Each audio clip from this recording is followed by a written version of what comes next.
Welcome to Jon S Sports Channel again, where we do everything Championship, League One and running. And today it's the review of Week 8.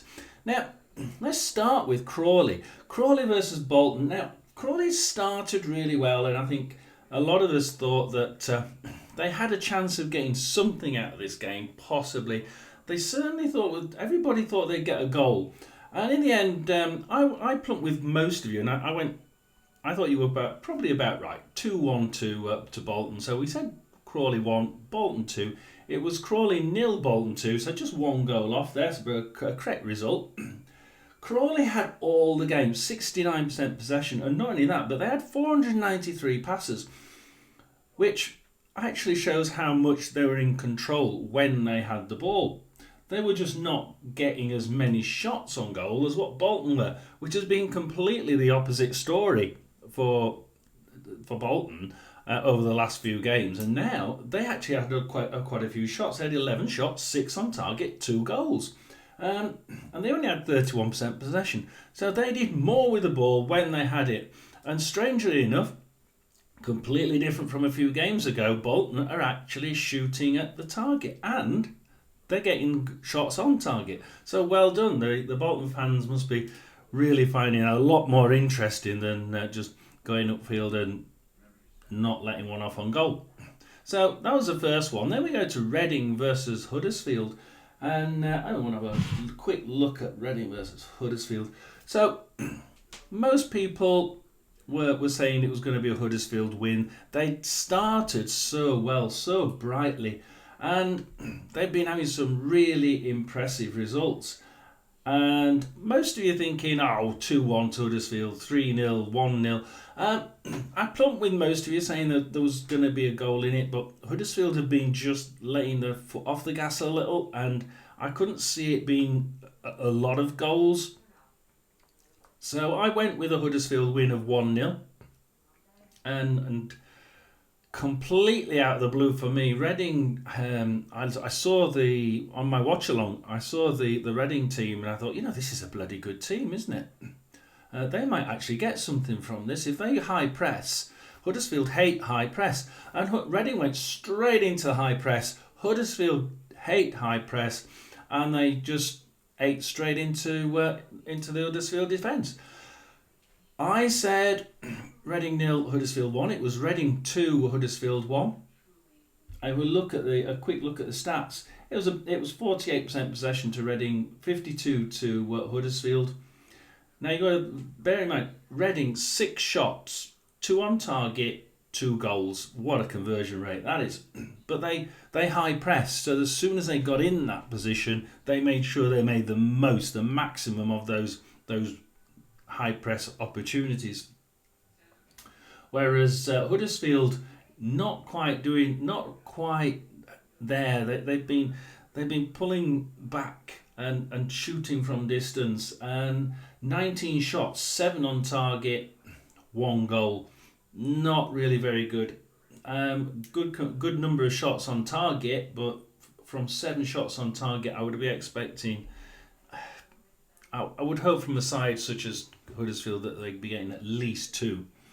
So, completely away from what I said there, and what most of you said as well, in fact, what all of you said. We had Birmingham, Peterborough, and of course everybody's thinking, yeah, right, Birmingham, how many? And when I did my watch along, I said, well, okay, this is going to be how many, isn't it? It's not going to be if they win. And Peterborough went straight at them, took them by surprise, and ended up 2-0 in the lead. And of course, everybody's looking at this. Can they actually win here at Birmingham? Before that, everybody's saying, 3-1, 3-0. I think somebody said 4-0 to Birmingham. I went with a 3-0 to Birmingham. Birmingham 3, Peterborough 0. It was Birmingham 3, Peterborough 2. So close for Peterborough. And I think that shows that they are beatable if you play them in the right way and don't fear them like Peterborough certainly didn't fear them. 70% possession to Birmingham, but I think that was sort of recouped in the second half. Peterborough 30% 12 shots for Birmingham, 4 on target, 3 goals. Peterborough, 5 shots, 3 on target, 2 goals. The conversion rate for Peterborough is really, really good. And if they keep that going, I can see them being in that top 6, and certainly they'll be a force to be reckoned with come the playoffs. So we got the right way round, but it was only right at the very last minute. So that's Birmingham versus Peterborough. Blackpool versus Burton. Now, we went into this, Blackpool were 13th, Burton were 22nd, and we're thinking, yeah, it's going to be a whitewash for Blackpool. They new manager bounce, it's still going, and I don't think nobody, it was all 2-1s and 3-1s, and I went with most of you, I said 3-1. Blackpool 3, Burton 1. It was Blackpool 3, Burton 0. I thought Burton would score. I really did think they would score. And if you look at the stats, Blackpool 47% possession, 16 shots, 6 on target, 3 goals. That's very good conversion, isn't it? And that's what killed Burton off, I think, at the end of the day, because they had 53% possession, more possession, and more passes. So they were actually well in control of the game and passing it short and keeping it tight. And they played really well, and it was a surprise. They had 11 shots, 3 on target, but no goals. You think you just need to be more clinical, and if you could get that clinical edge to you, Burton could be well easy in the mid-table, and possibly in the top half. I'm seeing something from Burton that just says they can, if they improve. Up front, they could just make it so much easier for themselves.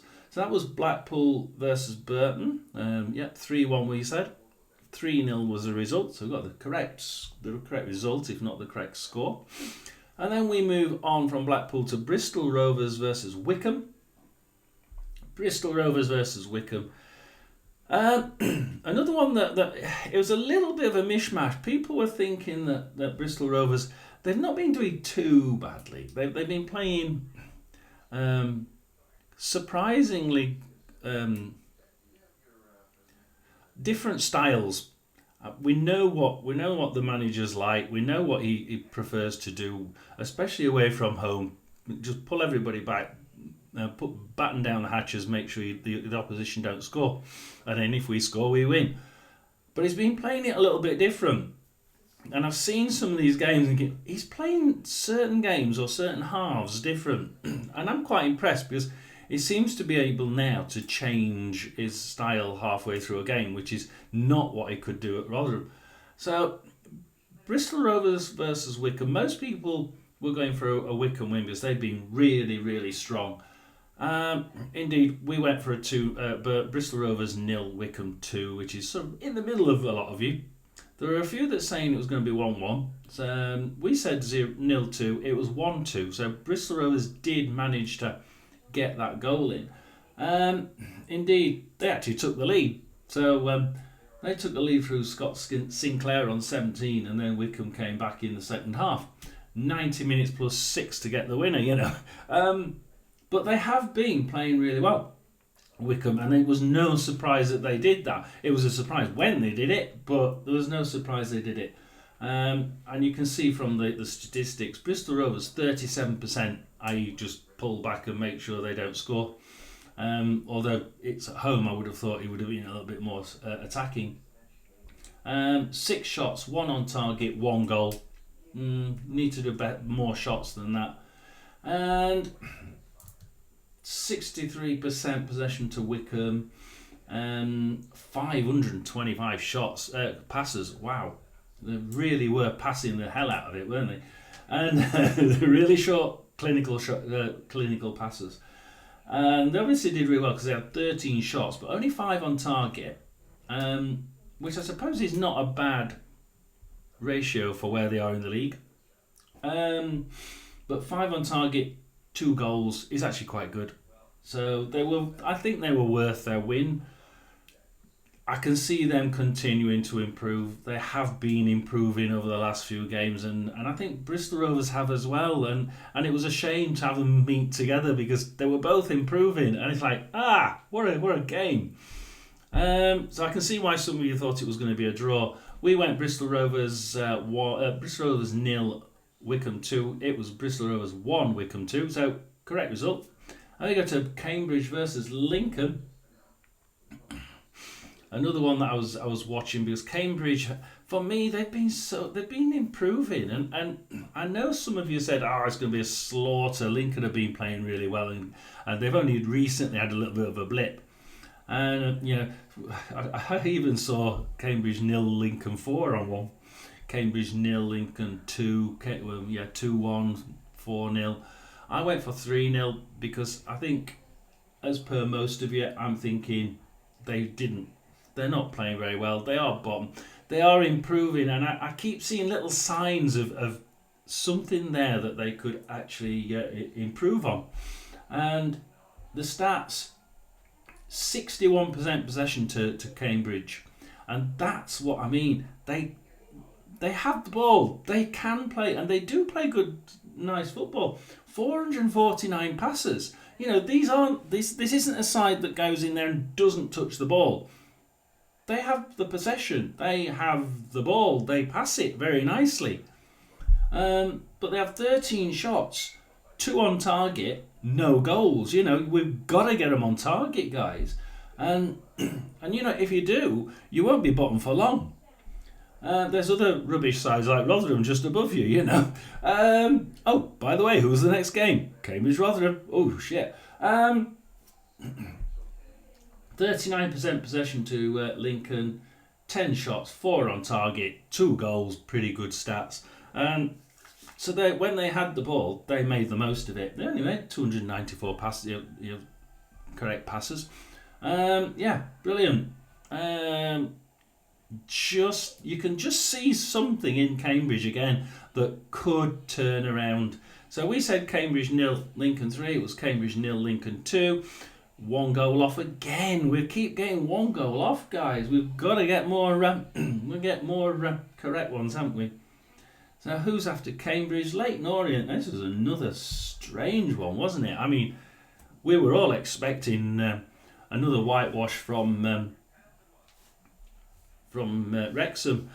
I did see that there was a couple of 1-1s in there. Some of you were saying 1-1. Now the ones who said 1-1.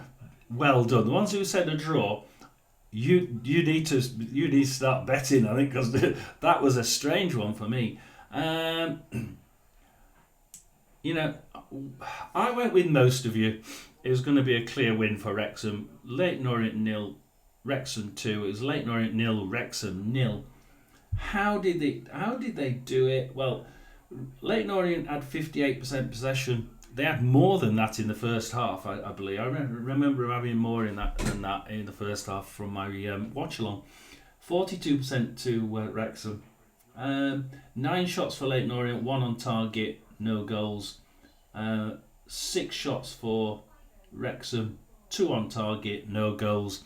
Similar type of figures there, really.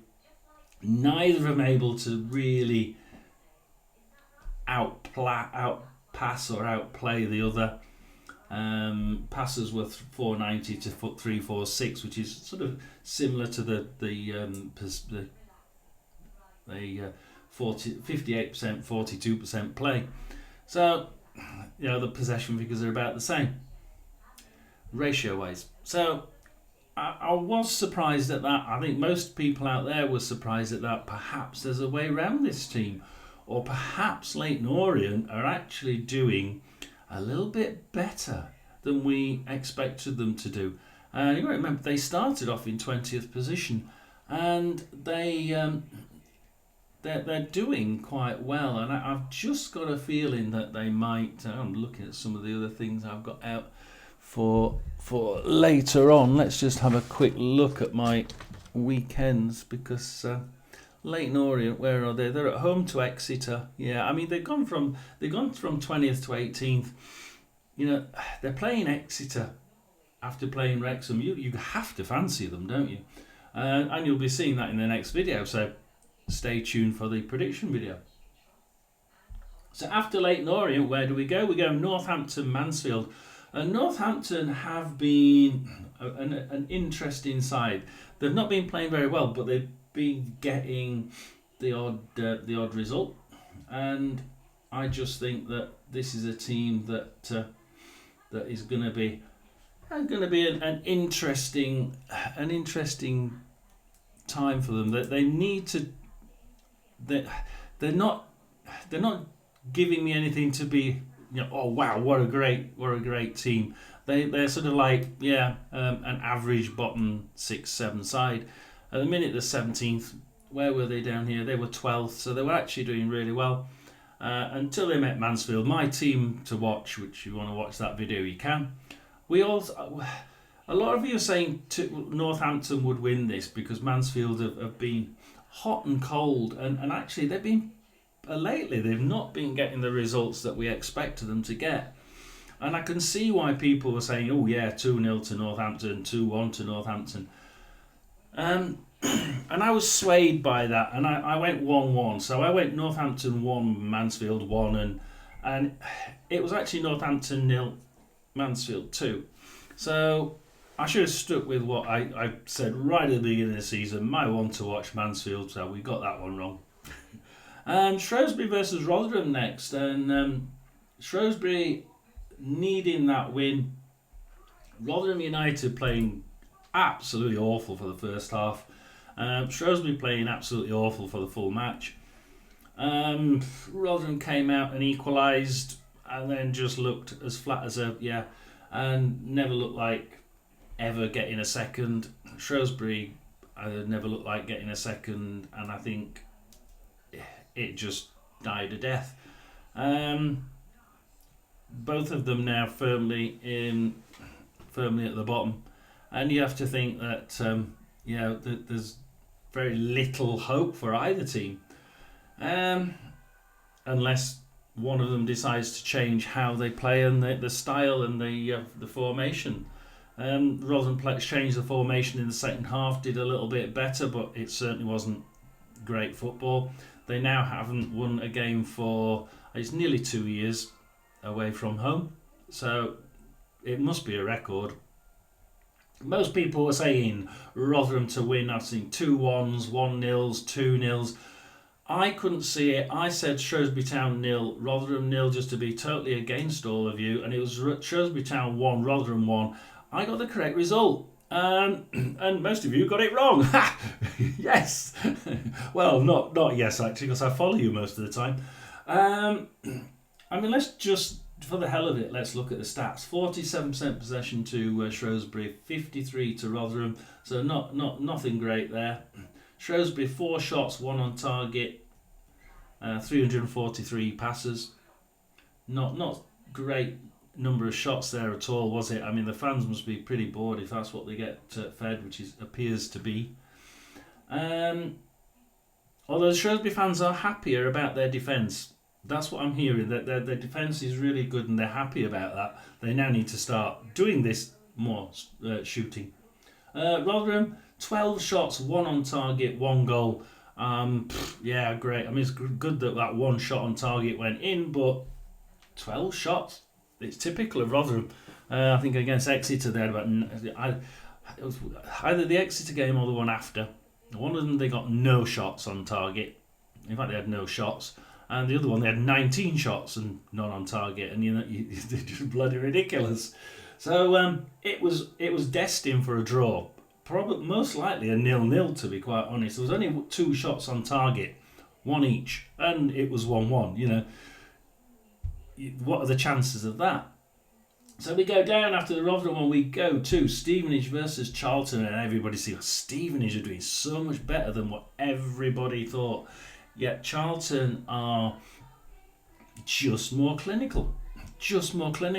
And I went with you. I'm thinking, you're all quite right. 2-0, 1-0s. What the chances are that Stevenage are going to lose it because Charlton are far too clinical, especially against a side that's just changed their manager because Steve Evans left, and you think 15th versus 4th at the time. Yeah, I think Charlton's going to win. So I went with Stevenage nil, Charlton 2. It was Stevenage 1, Charlton nil. Now let's just have a quick look at the stats because you know I think stats do in combination they do sort of draw a light under what you've seen, and then we sort of look back at the watch along that we did and think, okay, what did I see during that game when we were looking at it? So 43% possession to Stevenage, 57 to Charlton. I think it was greater than that at one point. 11 shots to Stevenage, 3 on target, 1 goal. But Charlton just weren't getting past that. And this is what I was getting at in the watch along. They were getting to the final third and just dying a death. It was just not getting anywhere. So with most of the play, 7 shots, 2 on target, no goals. You would expect more than that. And they had nearly 400 passes, whereas Stevenage had nearly 300. You know, you'd be expecting them with so much control to be well there for shots. But they were getting up to that final third and not even trying with the long shots. They were not enough. So a little disappointing on the ability to let one go and try and get a shot in. So that's where we lost that one because we said 0-2, it was 1-0. So let's go to the last two now, and the last two are change sides on my paper. And we go Wigan versus Exeter. Now, a lot of you, I think nearly every single one of you said it was going to be a draw. Well done, because I played my joker and I went completely away from all of you. You were all saying 1-1, 0-0. Absolutely brilliant, you guys. You won. I said Wigan 0, Exeter 1. And it was Wigan 0, Exeter 0. Very well done, you guys, because, yeah, that's exactly how it finished. And, Wigan and Exeter, what can I say? I was looking at the game. I was looking at the game as it was being played. I'm thinking, this is destined for a 0-0. There's absolutely nothing of any... It was being played in midfield, and it was like just ping pong ball, and I'm thinking, it's not going anywhere. It's not going anywhere. There's no chance of either team ever getting anything from it. No. So I was shocked when you could tell from the end of the first half it was going to be 0-0, just destined for it. We all said it was going to be low scoring, but you all said it was going to be a draw. I went for Exeter. It was a draw. Well done, guys. Barnsley versus Stockport for the last one, and this was a watch along. And I do apologise because my live stream was streaming on my streaming software, but apparently YouTube decided not to stream it just to piss me off. So unfortunately, I did do a live stream, guys. You couldn't see me and couldn't find me because my software decided not to connect with YouTube, even though it said it was connected. It will not happen next week. I will be live and make sure it's on YouTube. I think the fact that I was rushing from the 12 o'clock one, so I had about 10 minutes to cut the 12 o'clock one and then quickly open up another live and go live with the 3, and it didn't quite work. So we started with the Barnsley one. In the evening, we had a live stream there, and we had that one playing live. We also had a local radio station on as well, just to give us a bit more information on it. Barnsley scored first. Stockport then just turned up the gas. I mean, just before half time, Stockport attacked Barnsley with about a minute to go. Had 4 shots in quick succession. It kept going, bang, shot on target, back out, shot on target, back out. 4 shots. And somehow it stayed out. God knows how. Then it went straight up to the other end, and with 30 seconds to go, Barnsley had 3 shots on target. Bang, bang, bang. And it was just mayhem. Absolute mayhem. It could have been like 2-2, 3-3 at the half time. Really could. Instead it was 1-1. I said 3-2. I said Barnsley 3, Stockport 2. It ended up Barnsley 1, Stockport 1. So I didn't get that one right. Let's have a look. 44% possession to Barnsley. Yeah, Stockport was certainly on top, and you could see that when they got the ball, they weren't going to let it go. And there were certain players that they were targeting, like 2 men on one, and that they weren't going to get to play football. But it worked. Barnsley 11 shots, 5 on target, 1 goal. Yeah, I mean we'd hope you'd get 2 from that, really, wouldn't you? Stockport 15 shots, 6 on target, 1 goal. You would certainly be hoping, as a Stockport fan, you could get more than that, and certainly more before 90 plus 1 minute. So that's how it went. And so overall we had, turning the paper back again. So overall we had 1, 2, 3, 4, 5, 6 correct results. No correct scores today. So that wasn't that great, but the 6 correct results was good. That's more than average. The average is 4, obviously. So we did well, and well done. And hopefully this week, for the Tuesday games, which we'll see coming out in a minute, we can get even more. And it's Jon S signing out for another review week. Thank you very much. Like and subscribe.